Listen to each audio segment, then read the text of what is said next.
Bienvenidos aquí a este despacho judicial. En el día de ayer se llevó a cabo una audiencia. La audiencia fue de cese de prisión preventiva porque en el régimen penal juvenil la prisión preventiva tiene un plazo de duración de 2 meses, prorrogables por 2 meses más. Ese plazo ya se había cumplido, ya en este caso en particular, que ustedes ya es de público conocimiento. Ya volver a hablar de lo mismo, sabemos que hubo una víctima gravemente lesionada. Entonces se llevó a cabo la audiencia. Oportunamente a este chico se le confirmó la detención, luego se le ordenó la prisión preventiva, posteriormente se prorrogó la prisión preventiva y ya no hay más plazo, ¿sí? En el régimen penal juvenil la prisión preventiva tiene un plazo de duración de 2 meses, prorrogable por única vez por 2 meses más, cuando deba cumplirse en establecimiento cerrado. Entonces lo que se pidió con todas las partes presentes, ¿sí? La querella, el fiscal y la defensa y el joven, una medida alternativa menos gravosa. Menos gravosa en el sentido de que la privación de la libertad continúa, porque prisión domiciliaria es privación de libertad, eso no.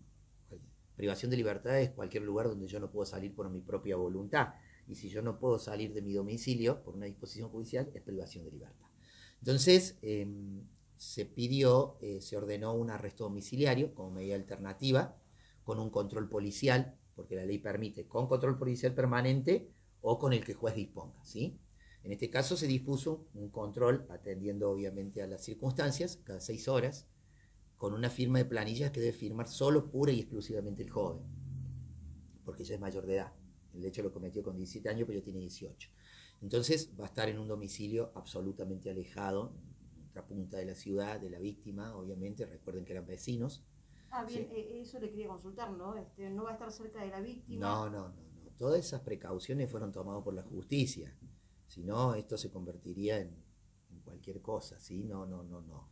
La justicia se percató en primer lugar, primero ordenó una medida por 3 meses. Esta medida va a ser por 3 meses, ¿sí? Porque el plazo máximo es por 6. Entonces, por 3 meses, veremos que la causa sea elevada a juicio antes. Puede ser que sea elevada a juicio antes, una causa que ya no se discute prácticamente autoría y participación, porque eso ha sido incluso charlado en las audiencias previas con los defensores, ¿no? ¿Y este domicilio es de algún familiar, de No este puedo decir sujeto? el domicilio no se puede decir, no se puede individualizar, eso está prohibido por la ley, ¿sí? Es un domicilio de un familiar, ¿sí? Obviamente, que reúne todas las condiciones, ya hemos hecho el análisis, en el día de la fecha, ya les voy a decir otra novedad de esto, se ordenó, primero allí va a estar con arresto domiciliario, con un control permanente, ¿estamos de acuerdo? Policial con una firma de planillas, como primera medida. La segunda medida, para mayor tranquilidad de la víctima, porque acá hay que centrarnos también en una víctima que ha estado seriamente afectada, no solo por las lesiones físicas, sino por las lesiones psicológicas, se ordenó, como por primera vez en el fuero de responsabilidad penal juvenil, una pulsera dual, que son las que se utilizan para los casos de violencia de género. Las pulseras duales tienen una particularidad, es cuando los víctimas y victimarios pueden moverse, ¿sí? Y deambular. Pero en este caso el joven no va a poder deambular porque tiene un arresto domiciliario. Pero para mayor seguridad de la víctima, lo que va a haber se le dispuso un dispositivo de control de los que se utilizan en los casos de violencia de género, ¿sí? Para que la víctima se sienta más segura y lo tengan puesto los dos. ¿Bien? Sin la posibilidad de deambular del joven, salvo cuestiones excepcionales de salud y esas cosas, un traslado que obviamente que tiene que ser hecho por la gente que va a controlar esto, que obviamente es del servicio penitenciario, ¿sí? ¿Se le ha agravado la imputación al joven? No, se solicitó un cambio de calificación a la figura de femicidio, y en el día de ayer se notificó, primero la fiscalía no compartió ese cambio de calificación, fue elevada al juzgado de control de garantías a mi cargo sobre esta cuestión, y el tribunal en el día de ayer emitió un auto interlocutorio estableciendo que no correspondía el cambio de calificación, porque se dio toda una explicación, no solamente jurídica, específicamente jurídica, porque algo, pero no solamente esto, en cuanto a cómo ocurrió el hecho y cuáles fueron los ribetes del hecho que no coinciden con la figura del femicidio. Esta es una interpretación del tribunal. En primera medida porque la figura del femicidio existe un contexto específico que es violencia de género, y esa violencia de género exige relación desigual de poder. Y esa relación desigual de poder exige tener discriminación, estereotipos, cuestiones. De hecho, las víctimas de violencia de género por lo general vienen de una escalada de violencia previa. Y en esto, eso no significa que no pueda haber un femicidio con un caso único o una explosión única, pero hay que probar otras cuestiones.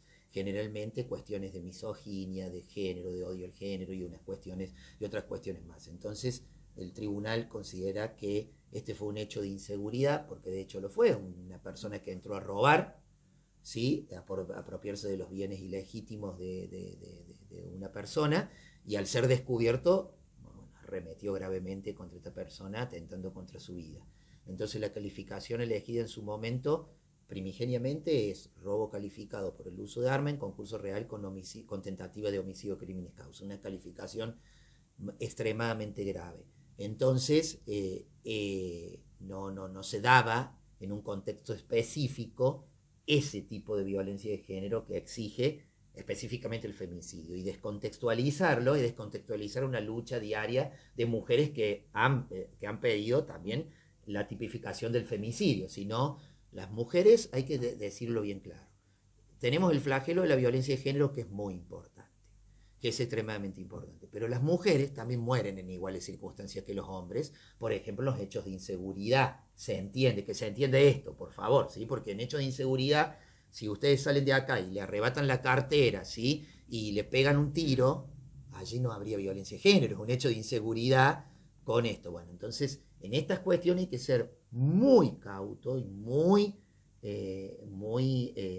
específico a la hora de desmembrar una figura típica jurídica que exige un contexto específico, que es un contexto de género, precisamente. Y bueno, ha habido hechos que son femicidios y otros hechos que no son femicidios, ¿sí? ¿Cuál es la pena que prevé, doctor, para, digamos, la carátula que hoy en día tiene el diputado?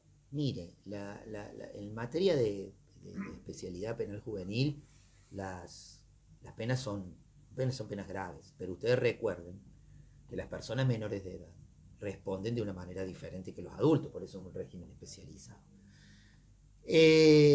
Acá hay que tomar en cuenta la escala de la tentativa, que eso es un criterio unánime que toman los tribunales. Si no, no habría razón. El Código Penal es único en la República Argentina.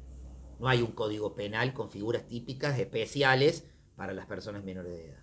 Y al ser sujeto en desarrollo, esto ya lo hemos hablado 1000 veces, lo saben, está en la ley, no son cosas de los jueces, son cosas de la ley, de las convenciones internacionales, de la jurisprudencia. La Corte Suprema de Justicia de la Nación, el fallo Maldonado y otros en adelante, establece la escala de la tentativa. Es la única forma de diferenciar. Ahora, no deja de ser grave el hecho.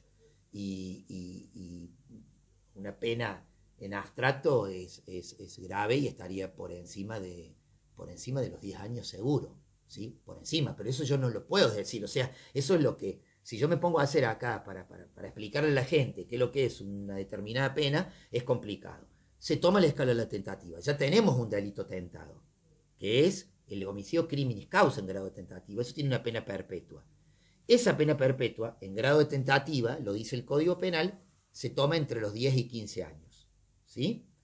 Y además tiene robo doblemente calificado, creo, por escalamiento y por el uso de armas. Esa tiene una pena de 5 a 15. Como es en concurso real, espero ser claro con esto y se entienda, esos máximos, esos 15 del robo calificado por el uso de armas, y esos 15, ¿sí?, del grado tentativa, el homicidio crimen causa, se suman. Una suma de 30 años, pero eso hay que bajarlo a la escala de la tentativa. ¿Me explico? Porque él debe responder. Entonces queda una pena un mínimo entre los, podría decirle, entre los 7 meses, rápido, y los 15 años. Dentro de los 15 años hay incluso parámetros a nivel nacional que están exigiendo que las penas de las personas menores de edad no superen los 10 años, pero podría superarla. Pero eso no es un tema, esto es una explicación, insisto, y reitero y aclaro, jurídica desde lo que hacen los tribunales en este caso. Entonces sería una pena para una persona menor de edad en los momentos de los hechos grave.